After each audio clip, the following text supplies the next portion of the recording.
Pemerintah larang buang sampah di Jalan Pantai Indah Kota Masohi.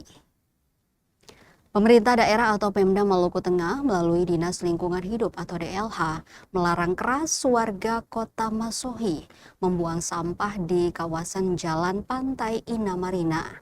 Pasalnya, kawasan Jalan Pantai Indah yang berdekatan dengan area terbuka Kampung Kodok bukan lagi tempat pembuangan sampah.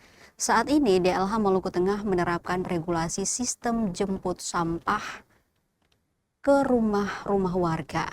Hal itu dikatakan pengawas pengangkutan sampah DLH Maluku Tengah, Marvin, saat mengawasi proses angkut sampah di kawasan Jalan Pantai Indah, Kamis 2 April 2026.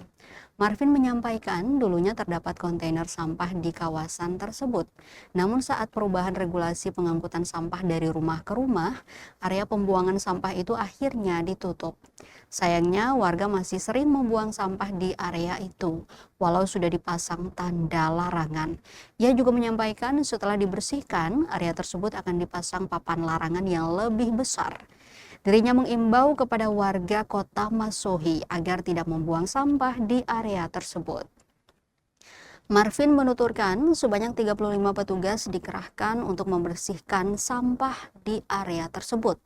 Ia mengaku sampah didominasi kulit durian karena jangkauan penjual durian ke area tersebut sangat dekat.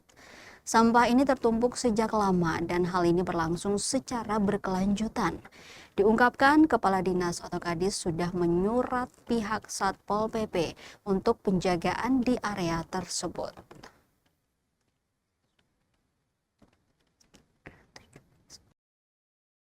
Woi,